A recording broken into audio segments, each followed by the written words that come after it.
Here's what we're talking about today on Daily Blast Live. It's a special edition of DBL as we honor Dr. Martin Luther King Jr. with his goddaughter, Donzalea Abernathy, gospel stars David and Tamala Mann, and actor Jalen Hall, who's in a new series about MLK. We're talking all about MLK's life and how his legacy continues to live on today. Oh my gosh. Get real. No. Y'all, just stop. This is a sham. It's finally here. Drum roll. Welcome to this special edition of DBL. Today we are honoring Dr. Martin Luther King Jr. and want to say happy birthday Martin Luther King Jr. Day to everyone watching. I'm Erica and I'm here with Jeff and Al. Yes. How you guys doing today? Good. Is it okay? Is it okay that I'm here? Yes, your family. Your Of family. course. And I mean, I'm just joking. I'm honored to be here. This panel is what Dr. King wanted. He didn't want black people to do well over here and white folks to do well over here. He saw that it sounds so corny, but it's so real that we are all the same. Jeff, you and I relate on, I would say, 98% of every cultural reference that we have. For sure. And it's not about how we look or how we present to the world. It's about where we're from, how our families raised us. And I think Dr. King saw that, and he saw the lunacy of segregation and keeping people separate. We cannot advance like that. So it's an honor to be sitting with you and obviously with just one of my favorite people in the world, Mrs. Erica Cobb. You are. You absolutely are. I love you, Al. I mean, it's an honor for me to be sitting here every day, but especially today because I always sit here and take up the seat in honor of my ancestors, the people who lost their lives and lived through so much struggle, just for the glimpse of seeing someone that reflected themselves in the media or from day to day. So I take that with a lot of responsibility and honor, and I'm happy to be here with all of you. Yeah. I love you guys. It's an honor Love for you me. too. So we've got some special guests who are about to join us. They represent Black love on so many levels, including their marriage and their award-winning contributions to the culture. He's a hilarious comedic actor, and she's a gospel superstar. David and Tamala Mann are truly Black excellence, and they are here Yeah, live. they are. Yeah, let's give it up. Welcome to DBL. It's good to see you guys. Oh, it's so good. Y'all know how much I love you. We are honored to have you back. So we have to start with a big congrats. Tonight on TV1, you'll both be recognized as icons of culture. Now, during the Urban One Honors special in celebration of Martin Luther King Jr. Day. So how has Dr. King inspired you?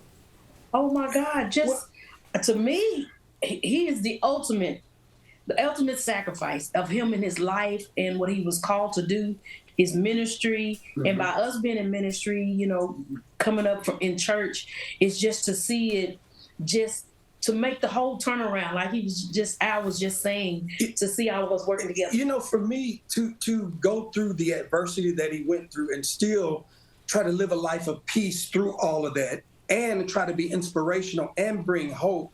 And one day to dare to dream that somebody that looked like me could even be on platforms like this is truly an inspiration. And to be honored, oh my God, this is great. I mean, it's a blessing. I don't want to cry. I got tissue on deck. Well, listen, the honor is ours for sure. And this is a complicated question. Do you think Dr. King would be proud of where we are today as a nation? Yes and no. That's I have to be honest with you. Yeah. We've made some strides. We made steps. Like I say, for people that look like me to be on platforms like this and be able to do what we do, yes. But we still have a ways to go as it relates to the police and politics and other things that affects us socially. I think he would give us a C+. You know, we still have a ways to go. A C+. I couldn't agree more. Not a B. That's, you know, and it's the part of the journey is continuing his work, and I appreciate that. And I just want to say I appreciate you guys having a real moment on TV just there, because David, when Erica said that you guys are going to be honored tonight, you said wow. Like you were taking it in and I appreciate just the honesty. You should sit back at some point and be like, you guys did something. Congratulations. It's an honor to speak to you.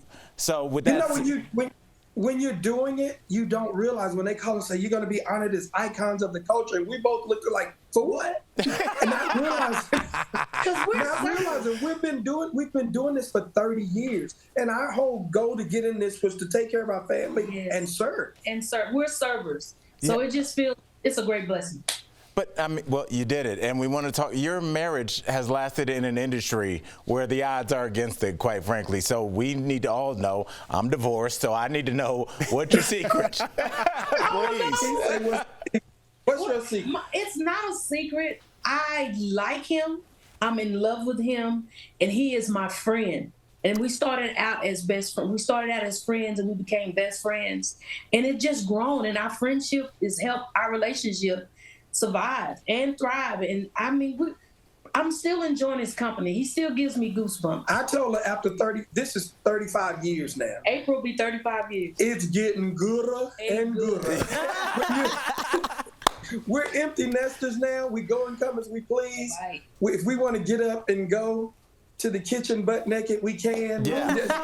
That's too much information. Yes, it is. Too much information. But we just enjoy. Those are goals right there. Yes. You know, chemistry is so important. I mean, between your marriage and then you two working together, and as you can see, our chemistry is very much important over here. As I was corrected out, We don't walk naked. He's to like, the I kitchen. got this. Yeah. I got. No, we do not walk naked. We do not We're walk still getting there. naked to the kitchen. But bless y'all for that. Tamala, Oprah handpicked you to be in the new movie musical, The Color Purple. Wow. What's the most special thing? Yes, she did, child, about being part of that project. Oh my God. You know, the most special part was, especially coming out of the pandemic, is when we were filming. I started at the top of May.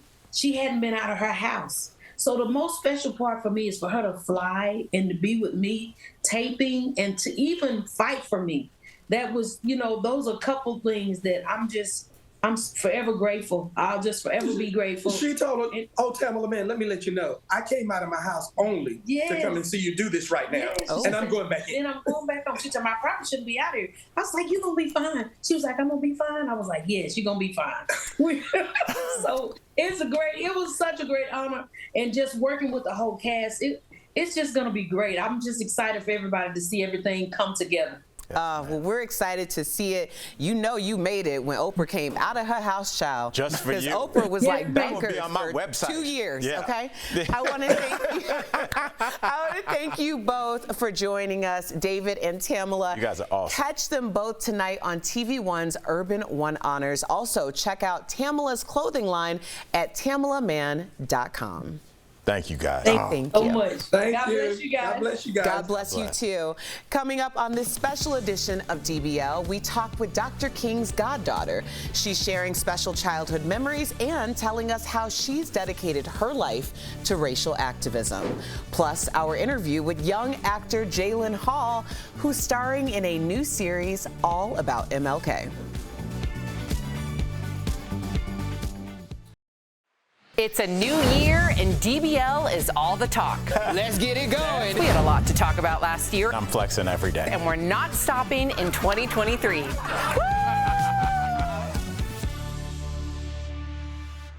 Yeah, it is important, but you look at what they have in their house, and everyone would sign up for that. Oh, yeah. Because being in a mansion with somebody that you could take or leave, it ain't that. I was just looking at their body language and just like, they're still touching as they're leaning into each.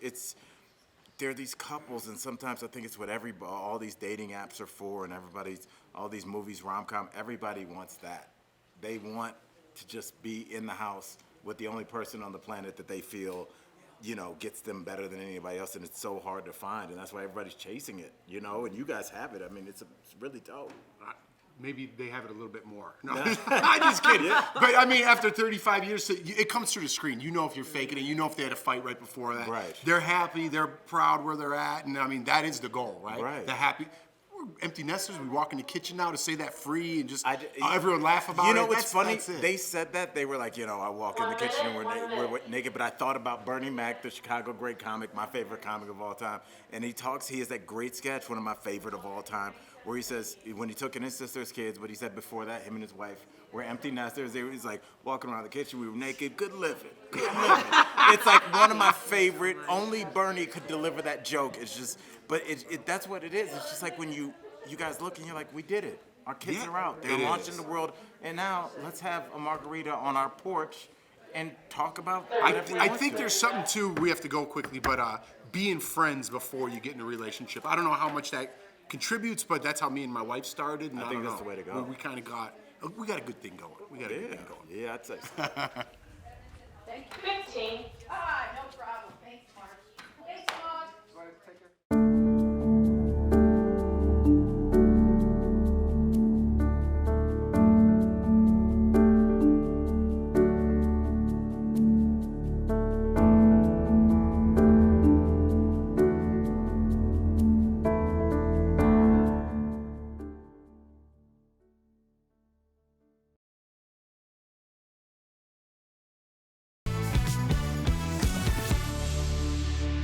There are testimony teachers amongst us to tell us what it was like to fight for civil rights during segregation in the South, so history doesn't repeat itself, including activist, author, and goddaughter of Martin Luther King Jr., Donzale Abernathy, who joins us today. Happy Martin Luther King Jr. Day, Donzale.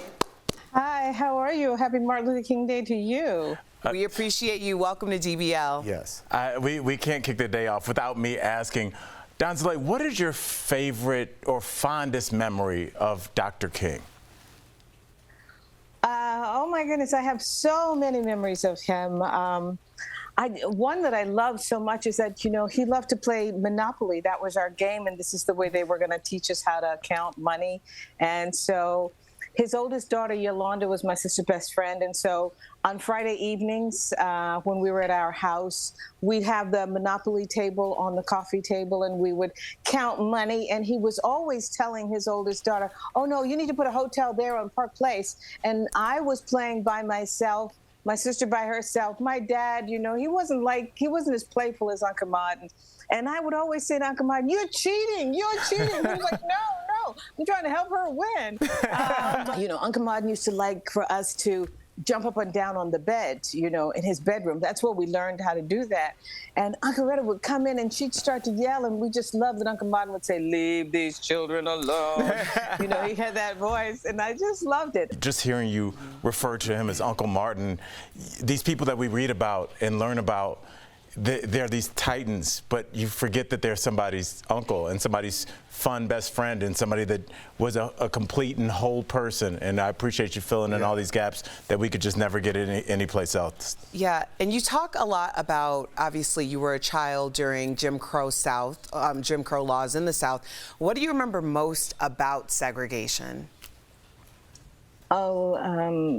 Being unable to use the public restroom, that was really difficult. That meant you had to hold yourself. Or the segregated water fountains, which were deplorable, or not being able to go into a department store and try clothing on.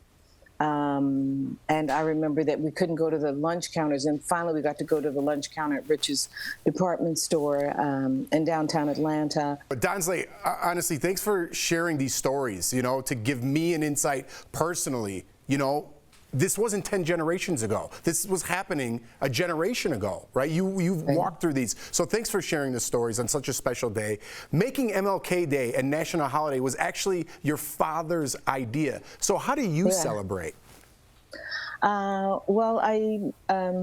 It's a joyful day for me, but it's also a mournful day because Uncle Martin is gone, and I'm really proud of what my dad accomplished. I'm on the road, speaking and meeting with young people and telling them the stories and trying to teach them the importance of what we did and what they must all do, because you cannot assume that because someone else labored for you that freedom is going to be guaranteed to you for the remainder of your life. So then I show pictures and I talk about the Selma to Montgomery March and the right to vote and what it was like to go through that march, how important it was, how important the Civil Rights Bill was, or the bombing of 16th Street Baptist Church. I want people to understand and to know.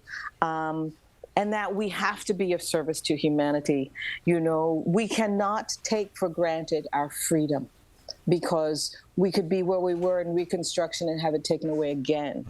And it is not the oppressor who is going to willingly and freely give us our freedom. We're going to have to demand it and make sure that it continues. And that's up to each generation. And we have to understand that and appreciate that and rise up to be the best that we can be. We can't afford to seek the lowest common denominator. And when people meet us with hate, we have to meet them with love and find a way to live together.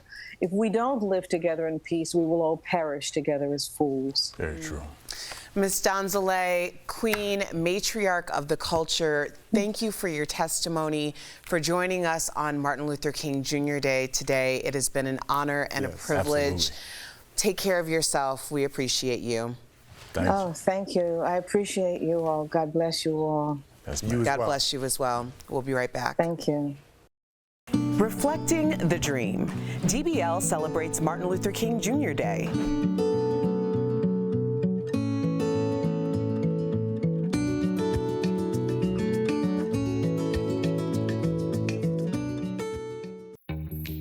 Verify here with your Fast Fact. The third Monday of January is when we honor Dr. Martin Luther King Jr. I have a dream. The U.S. also has a national memorial in Washington, D.C. dedicated to King, featuring some of his notable quotes. It was dedicated in 2011 and is visited by millions of people each year, but it didn't open without some controversy. So let's verify. Did the Martin Luther King Jr. Memorial incorrectly attribute a quote to King? These are our sources. The quote in question said, "I was a drum major for justice, peace, and righteousness." But that's not actually what King said. The inscription was paraphrased from a 1968 sermon delivered by King, where he talked about how he'd like to be eulogized. Stanford University says the original quote was, "If you want to say that I was a drum major, say that I was a drum major for justice. Say that I was a drum major for peace. I was a drum major for righteousness. And all of the other shallow things will not matter," unquote. The error was quickly pointed out in an opinion piece published in the Washington Post, and outrage grew because memorial supporters like Maya Angelou argued the paraphrase made King look arrogant. 5 months after the memorial opened, then Interior Secretary Ken Salazar ordered the monument updated, except the entire correct quote wouldn't fit. The National Park Service and the Memorial Foundation ended up erasing the entire inscription. So it's true. The Martin Luther King Jr. Memorial did incorrectly attribute a quote to King. Today, the memorial is correct and only has quotes that King actually said. With your Verify, I'm Brandon Lewis.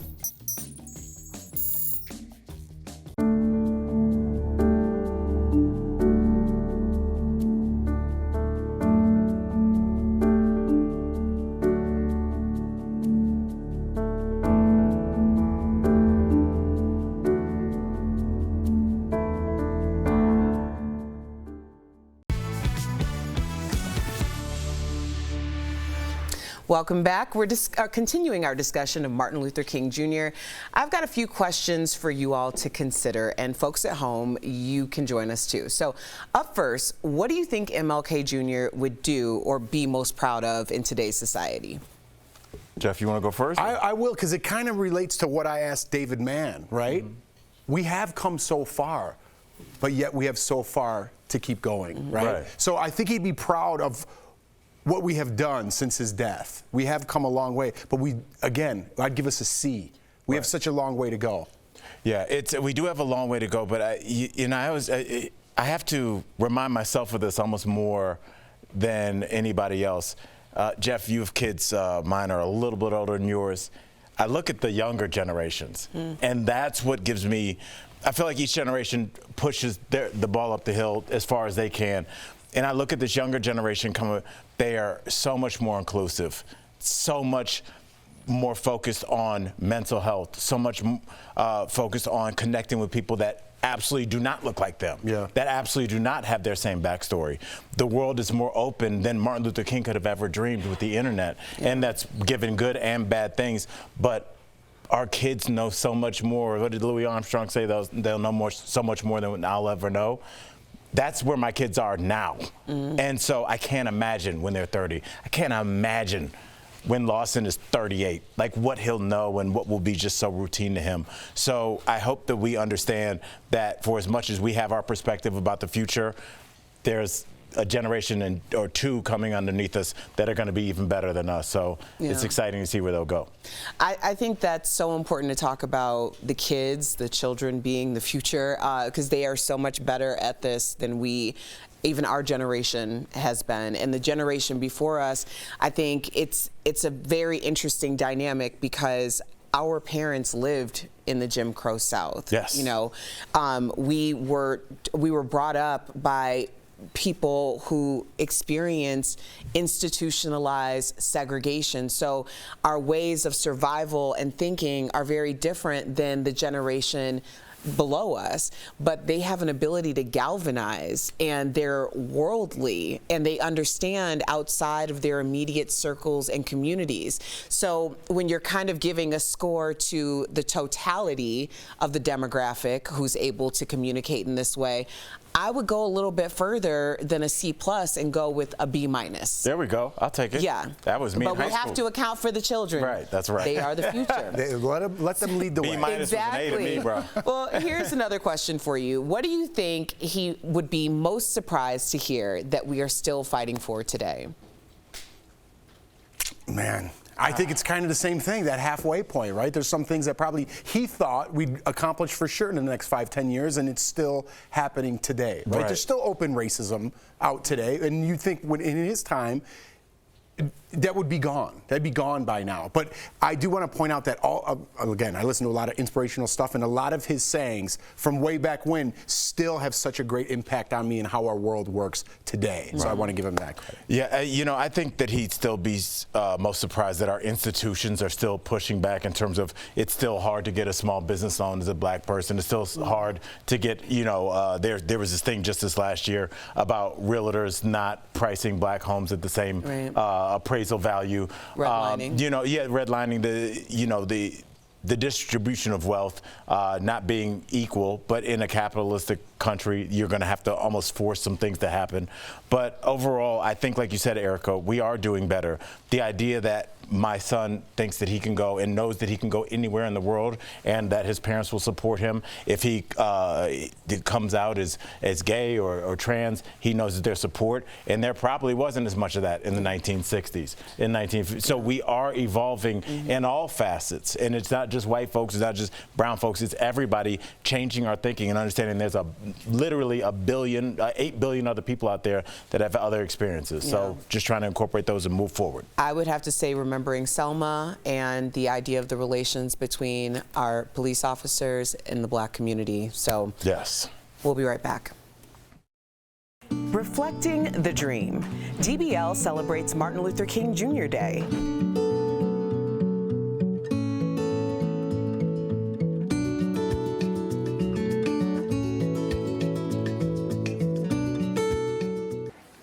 Prices for consumer goods are up 7% over last year. That has a lot of people searching for answers about minimum wage on Google, specifically whether they might be getting a raise to help cover the increased cost of goods. So let's verify. Did some states raise their minimum wage at the start of 2023? Our sources are the U.S. Department of Labor, the Economic Policy Institute, and labor law firm Ogletree-Deakins. In 2009, Congress set the federal minimum wage for workers who don't earn tips at $7.25, and it hasn't changed since then.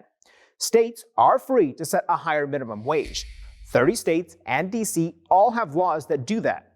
At the start of the new year, the Economic Policy Institute says 23 states raised their minimum wage even higher, with the increases ranging from 23 cents in Michigan to $1.50 in Nebraska.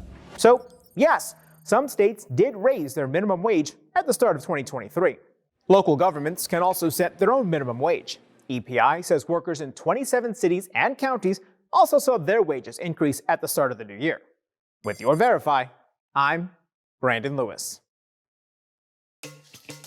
Are you skeptical of headlines and what you see on social media? We are too. The Verify newsletter helps you distinguish between true and false information by answering your questions. It provides fast facts on trending topics, spotlights major stories, and even includes a daily fun fact for all those trivia buffs out there. Get Verify's Fast Facts delivered every weekday to your email inbox. Go to verifythis.com/email to check it out.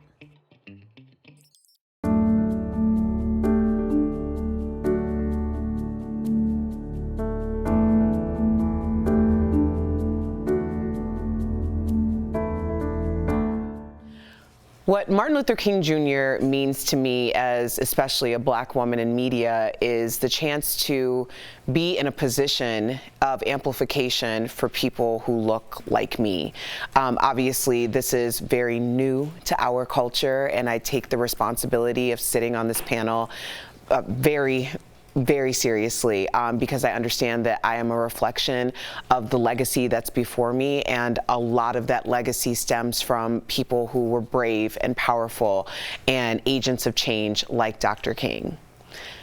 So on Martin Luther King Jr. Day, I like to actually watch documentaries like King in the Wilderness, because when we lose our history, we're destined to repeat it. And I think it's important to just take time and reflect on exactly who Dr. King was, why his legacy is still celebrated to this day, and how we can be a better part of being agents of change.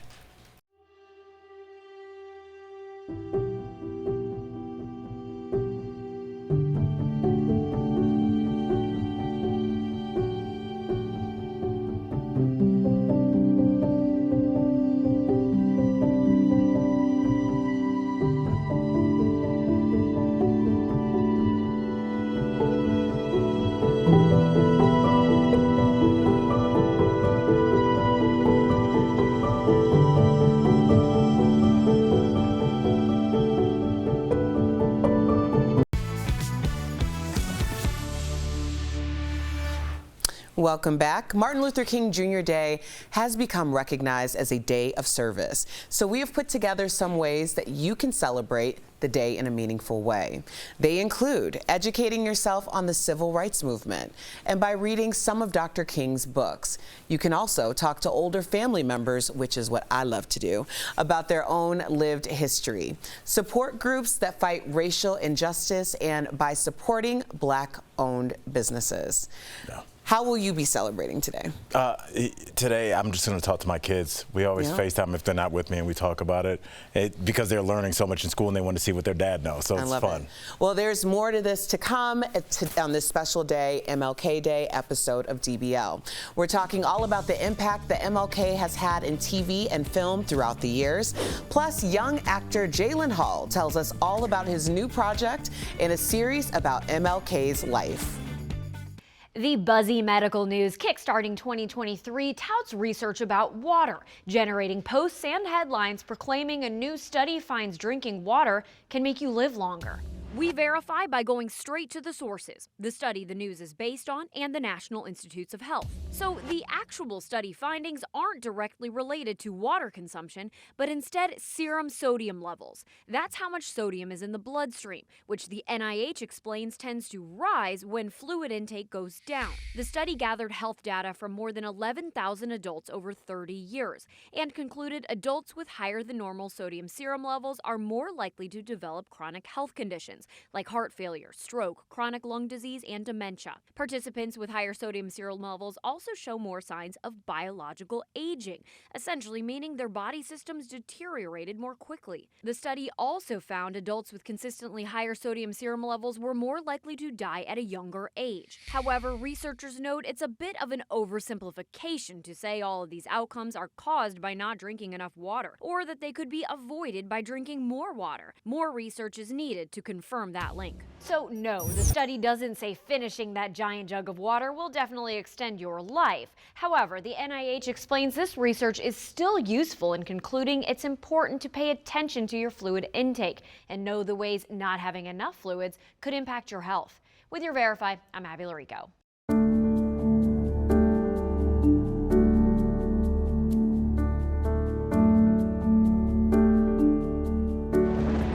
Where hope finds help, where courage meets conviction, where makers make fans.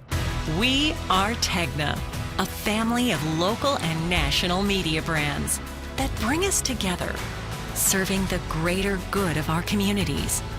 where national know-how, that's local business. Be in good company with Tegna. This is Daily Blast Live. We're talking about what you're talking about. Oh my gosh. Get real. No. Y'all, just stop. This is a sham. It's finally here. Drum roll. Welcome to Daily Blast Live. Today we are celebrating the life and legacy of Dr. Martin Luther King Jr. The civil rights leader was assassinated on April 4th, 1968, but his story has lived on through dozens of movies, plays, and TV shows. Here's a look at some of the actors who have portrayed him throughout the years. Actor Paul Winfield was the first to portray him on screen in the 1978 miniseries King. Believe it or not, that's Samuel L. Jackson playing Dr. King in the Broadway play The Mountaintop, with Angela Bassett playing Coretta Scott King. Angela also played Coretta in the movie Betty and Coretta, with actor Malik Yoba playing the role of MLK. Before he was a Marvel action hero, Anthony Mackie played Dr. King in the 2016 HBO drama All the Way, which followed Dr. King's involvement in passing the Civil Rights Act. And Daniel Oyelowo earned a Golden Globe nomination for portraying Dr. King in Selma in 2014. So Daniel Oyelowo, I remember so well because no one could say his name, although he had so much acclaim. And we were just discussing with our producer how Oprah was like, listen, this is how y'all say his name.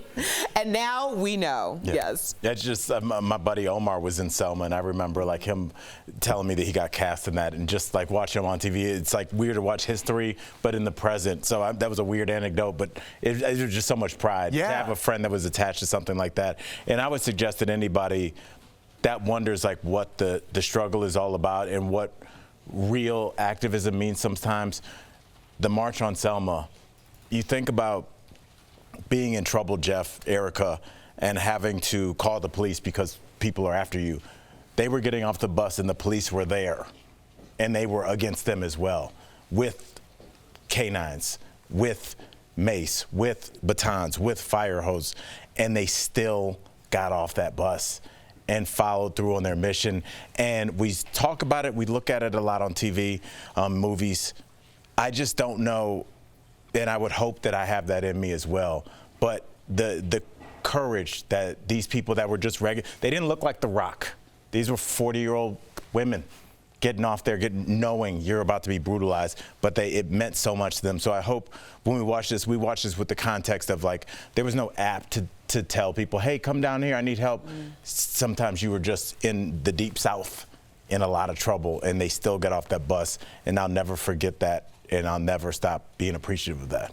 I think what you said about the idea of these were just normal citizens, like 40-year-old women, we're older than they were. Yeah. You know, like, to think of the impact on not only the country but the world, the display of peaceful protests and civil disobedience, and the impact that it made. And to this day, people will go back and forth about what's the appropriate course of action. How do we fight fire and oppression in any, like, is it best to do it with violence or without violence? But you can't take away from the fact that we just read through a bunch of different examples of different stories that this one person, amongst many others who supported, were able to change the course of history based on the way that he thought best to do it, and will forever be impacted by it. And this is a bigger thing that we have time to get into now, but I do wonder how we should remember Dr. King in terms of saying that he died or that he was murdered. I think that needs to be said. I think that we cannot whitewash what happened and what he and Malcolm X and Medgar Evers and all these young men. These were young guys, man, and they knew their lives were on the line. and they paid the ultimate price. And I don't want to say, oh, he passed away. He didn't. They were shot in the head. They were hung. They were assassinated. So I just hope that we always remember that throughout every journey, there's going to be a lot of trepidation, and not just say, and then everything was all good, because it wasn't, and it still isn't. And we still work on it to this day. Well, speaking of movies about MLK, our next guest is an amazing young actor from the hit show All American, who can now be seen as one of history's most important civil rights figures in the movie Till. Not only that, but he was just cast as young Martin Luther King Jr. in Genius MLKX on Disney+. Earlier, we spoke with the incredible Jalen Hall. Welcome to the show, Jalen Hall. Hey, Jalen, how are you? I'm good. How about yourselves? Wonderful. Thank you for being with us today. It's an absolute honor. Man, you are absolutely killing it. You were just cast in Genius MLKX on Disney+. What does it mean to you to just sit back and think about Dr. King's legacy? Right. Just this journey that I've been on with, telling a lot of the stories that are key to our history in general, and MLK in particular, it really got to reflect like a lot of what we go through as a community, and thinking about his legacy and what I portrayed on the screen and how that intertwines. It's been a great honor, and it's been very enlightening to the point where it has made a really big impact on me. Wow. Well, a lot of the world is being introduced to you in Till, where you star as Emmett Till. How do you approach playing such an important historical figure? Yes, well, honestly, there was information about him, but, reading about somebody and then embodying a spirit that, sadly didn't get a lot of time to blossom was something that was very crucial to me, because I wanted to make sure that I portrayed him to the best of my ability as a child, most of all, because a lot of times that's what we forget, is that he was a child, 14. So going through that was a very mental process, more than physical. I mean, the clothes definitely did help, the setting definitely did help, but it was something that I had to mentally change, and I'm happy I did. Man, you're an old soul, Jalen. I can feel it coming through to tell. Yeah, definitely. I mean, wow. But let's talk about some of your newer stuff, right? Your newest show, The Crossover, is all about a family dedicated to basketball, while your show, All American, is all about football. So, Jay, I'm going to ask you a little inside question. I've been through the Hollywood ropes. Did you play either sport growing up, or did you just tell the director, yeah, I'm great at both of these, I'll play whatever? I will tell you, growing up, I did play football, and I'm now getting in the hang of basketball. Funny story, and I know I don't want to diverse from what we're talking about, but when I was playing football, I was playing and I was also doing acting at the same time. So I was like, Mom, I want to take a break from acting and just pursue football. And I remember one day, in the cab right there in Atlanta, I told my mom I wanted to retire from playing football. At the fruitful age of 7 years old, I was going to retire. Not retire. From playing football. But yeah, so that was kind of a fun thing. And then I really fell in love with basketball, shooting the crossover. So yeah. That's amazing. I can just see you like retired, putting the jersey in the rafters at 7 years old. That's what's up. Yeah, and then starting this incredible career you're on. You are 16, and you have been crushing it. And speaking of your mother, she gives you amazing support. I can only speak for myself. I'm sitting here talking to you, brother, because of my mother. How is she, and Jeff and Eric as well, I know their moms. How has your mother made an impact on you? From the literally the very point of my birth, that my mom has been right there for me. It's a good place to start. Yeah. I know, right? Just right there. It's just been us, to be honest with you, on this journey. I love the support from my, of course, my father and my family and everyone who's been there along the way. But if we're just thinking about, right to the point, who's been doing the day-to-day, it's just been me and my mom, Team Us, as we like to call it. So every step of the way to see how proud she is and how proud we both are where we started and where we are now. It's just the best feeling. Well, she must have known you were going to be special. You retiring from football at 7 years old. Yeah. So she's like, you already done with one career and now you're blowing up on the big screen. So on to the next Mom chapter. was right as usual. Yes. Well, Jalen, after playing these inspiring people from our past in civil rights, is there anyone from history you would also like to play someday? Oh man, a lot of the things that I've been doing have reflected a lot on, our history, my history, dating back to a lot of the things that we went through. So I think I would like to stay on that track. In Genius, I don't know how many things I can say about that. But the great, Malcolm X has been mentioned. I think I'm okay to say that, yes. So if anything like that ever happens, like movies on their lives, I would love to be able to play at least the younger version of them to shed a new light on it. Wow. What a pleasure. 16. I know. We're going to look back. I don't know. It might take a year, 2, 3, but we're going to be like, remember that guy? We interviewed him on DBL. Yeah. Yes. You're going places, my man. Now we won't pick up our call. Jalen Hall, you have such a bright future. We are so proud of you. Yes, brother. Please catch Jalen in the movie Till, out in theaters now and video on demand. It's such an incredible performance. You don't want to miss it. So thank you so much, Jalen. Thank you. This has been an honor. I love talking to you guys. Hey, well, please come back anytime. Yes. Anytime. Come back anytime. And we'll be right back. It's a new year, and DBL is all the talk. Let's get it going. We had a lot to talk about last year. I'm flexing every day. And we're not stopping in 2023. I'll see you guys on the flip side.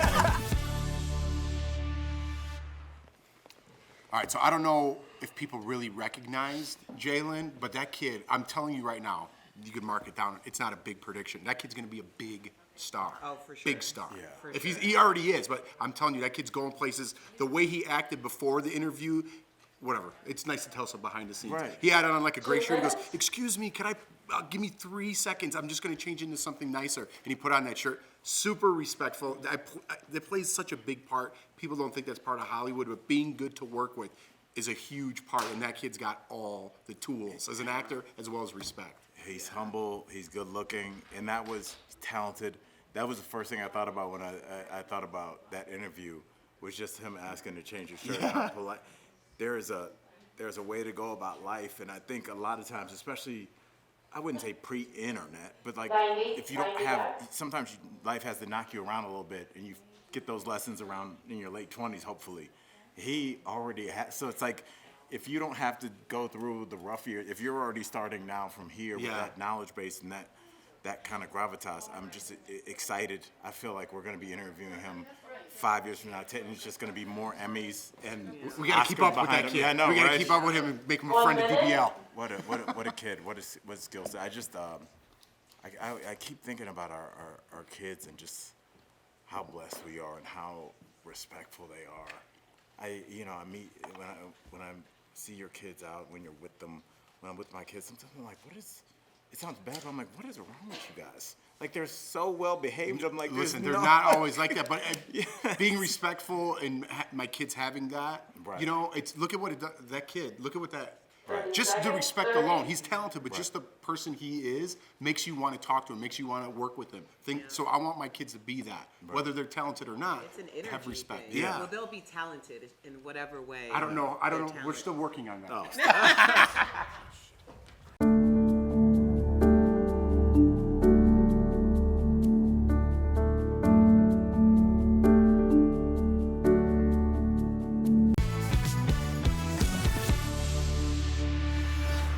Welcome back to DBL. As we continue to honor Dr. Martin Luther King Jr., here are some things many people don't know about him. First up, did you know his name was actually Michael? He was named after his father, but in 1934, while attending a conference in Germany, he became inspired by the teachings of the 16th century religious thinker Martin Luther and changed his name and his son's name. Wow. Another thing you might not know, Dr. King was kicked out of first first grade at the age of 5 because his teacher said he was too young. Now, years later, he was able to skip both the 9th and 12th grades because of his academic achievement. As you do. And he actually enrolled in college at the age of 15. Yeah, it's a little fun fact my grandfather did as well. He went to college at 15, went to Dillard University, got 2 PhDs in statistics. I knocked it out the first time, and it's so crazy. He and my grandmother met. They are born on the exact same day. They're the exact same age, but he was the professor and she was the student. That's how but my grandfather was a genius with numbers. Wow. Yeah. I have a 6 and a 4-year-old, and they're both potty trained. Oh man, talk about legacy. Yeah. That's awesome. Here are a couple more things you might not know. Dr. King is a Grammy winner. His speech, Why I Oppose the War in Vietnam, was recorded to vinyl and earned him a post-mortem Grammy for Best Spoken Word in 1971. Also, side fact, there's a techno song that has his speech on it, and I run to it. Love that. It's awesome. Love the merging of the generations. Get this, he is still the youngest man to receive the Nobel Peace Prize. He was 35 when he received the honor for his unwavering commitment to civil rights. 35. I just remember thinking growing up, Martin Luther King Jr. was much older. In my mind, it's still... Yeah. It doesn't compute. Maybe because I'm 41 and I'm thinking, what am I doing with my life? I don't have a Nobel Peace Prize. Yeah, exactly. Yeah, it's something else. And I really like that we took this segment to talk about things other than, just the civil rights, because I want people to know that these are full people. He was a full person. He laughed. He hung out with his wife. He liked to play pool. It's just I want to know. I think giving the full 360 of our leaders makes them more attainable to young people. They don't just seem like this God that's been carved out of granite. It's it was a guy who he set his mind to something and he was unwavering in it, and you can do that too. And I think it makes it a lot more plausible when you realize that everybody's a person, and Martin Luther King was just one that we lost too early. That's why today is so special, right? Not just for black people, for everybody. Everybody. Have the conversation, because people don't go outside their box. They don't go outside their bubble, right? You guys teach me every day, and people need to learn every day. But we were having this conversation now. When you hear stories that, you just like to go play Monopoly. Right. And have a lemonade or do what... Oh, really? You don't think like black people think like that, or Asian people, or whoever you're afraid of, or whoever you have a stereotype about? Everyone's just a person, and days like this point things out like that. And you guys show me every day. So again, proud to be part of this show today. And that's the way that they push hate as well, is they take a group and they just give them one. This is what they do. This is what they do. They don't hang out with their niece. Yeah. They don't go to the science museum with their sons. Yeah, they just do this. Here's the thing. It was definitely checkers, not chess, because guess what happened? The positive side of the internet showed there's a whole world out there. And it turns out we're more alike than we are different. Who knew? Who knew? We knew. We'll be right back. Reflecting the Dream. DBL celebrates Martin Luther King Jr. Day.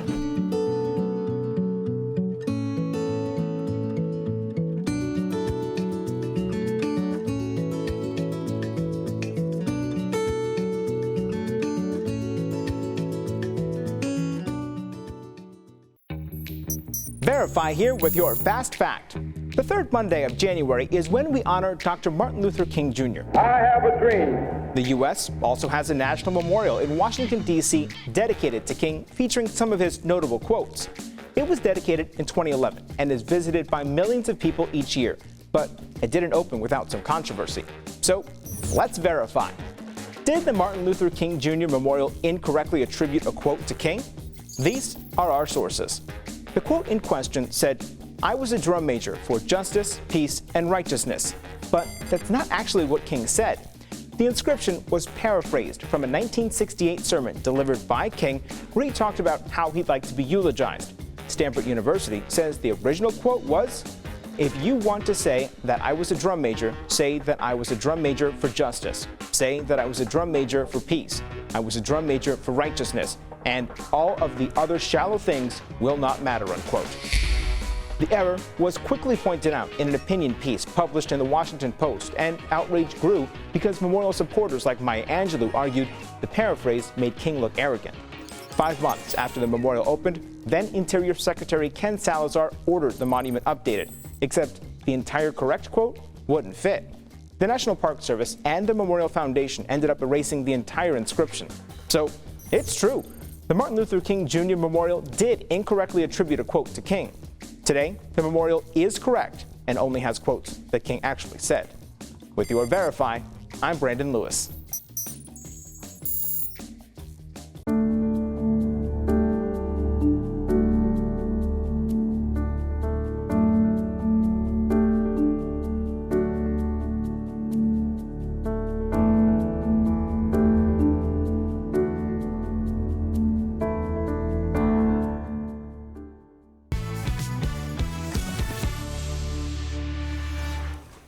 Welcome back to the special edition of DBL. One person who has celebrated Martin Luther King Jr. Day is music legend Stevie Wonder. He's one of the forces behind why we are celebrating today. Take a look.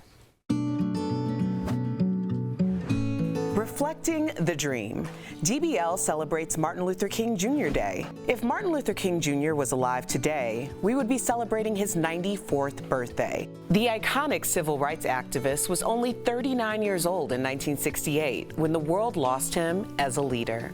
Just 4 days after his assassination, Reverend Ralph David Abernathy and Congressman John Conyers led the charge to make Martin Luther King Jr. Day a national holiday. And finally, in 1983, America declared the third Monday in January, his birthday month, a national holiday. I'd like for all of you to please join me urging the U.S. Senate and your senators in particular to vote yes on S-400, a bill to make Dr. Martin Luther King Jr.'s birthday a national holiday. This inspired music legend and activist Stevie Wonder to write a special birthday song, and it became one of his biggest hits.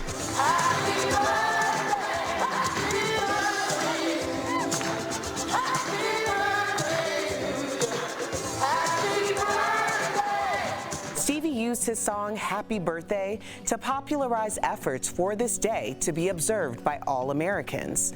After President Ronald Reagan signed off on the campaign, the new national holiday was celebrated with a special concert. Stevie also performed his version of Happy Birthday to celebrate Nelson Mandela Day in 2009, and most recently he sang it for Queen Elizabeth during her Diamond Jubilee concert last year. Happy birthday.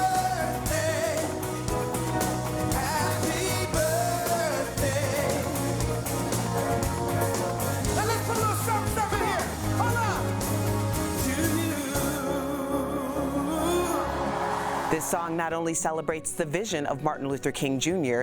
and other world leaders, it's now a soulful alternative to the original version of Happy Birthday for many Black Americans. That's my favorite. Yes. Anytime we hear the regular birthday song, and then my sister and I will be at a restaurant, we'll go 3, 2, 1, and then you hear Happy Birthday, and we're like, oh, they Black. Yeah. I will say this though. Honestly, anytime that song is sung, or even Happy Birthday, I don't know when to end it. When does it end? No, it kind of trails off. It trails off, and then it's awkward. Like, I guess we're eating now. Yeah, when you get happy, when they harmonize it, because people go birthday. Yeah. Okay. Y'all didn't need that. Y'all didn't need any of that. But it is very true. You will notice that. Now, Jeff. Listen, I don't even want to talk. Our birthday's sad. Now it makes me sad. I'm never singing Happy Birthday again. I feel we're gonna need a little Stevie Wonder next birthday. Next kid's birthday. Yeah, we'll play a little Stevie. All right, I'll bring the cassette over. The cassette. We'll go with the record. We'll go with the record. We'll be right back.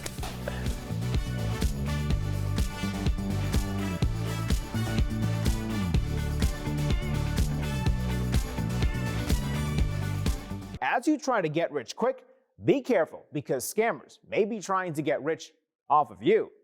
Let's verify. Are there lottery scams around large jackpots like the one in Mega Millions?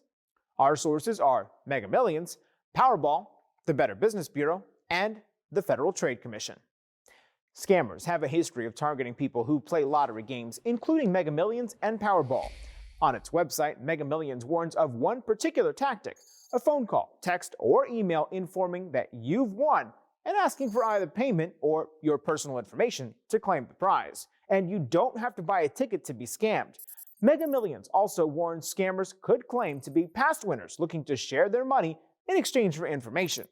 Both Mega Millions and Powerball say they do not reach out to prize winners. The FTC and the Better Business Bureau say signs of a scam include being asked for personal information or to send money to pay fees or taxes on the prize. So, yes, there are lottery scams, particularly around large jackpot games like Mega Millions. Our sources recommend contacting your state's Attorney General and the FTC if you think you've been scammed. You can report scams to the FTC by going to reportfraud.ftc.gov. With your Verify, I'm Brandon Lewis. Are you skeptical of headlines and what you see on social media? We are too. The Verify newsletter helps you distinguish between true and false information by answering your questions. It provides fast facts on trending topics, spotlights major stories, and even includes a daily fun fact for all those trivia buffs out there. Get Verify's fast facts delivered every weekday to your email inbox. Go to verifythis.com/email to check it out.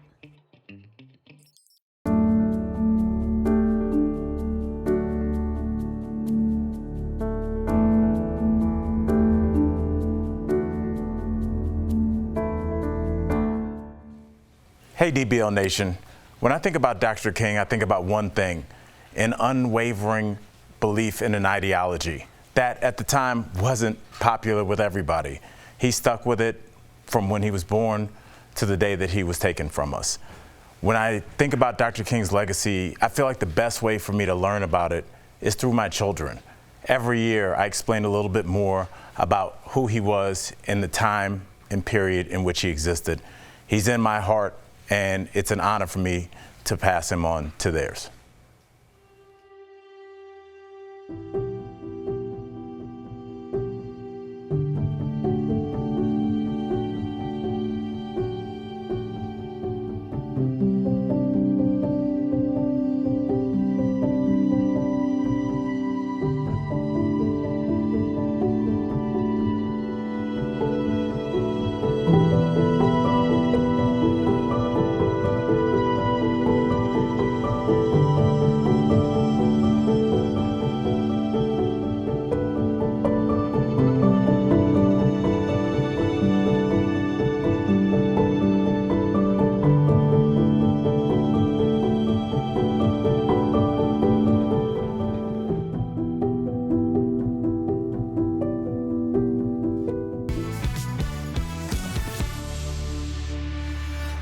Welcome back. Before we go, we want to say DBL is a reflection of Dr. King's dream.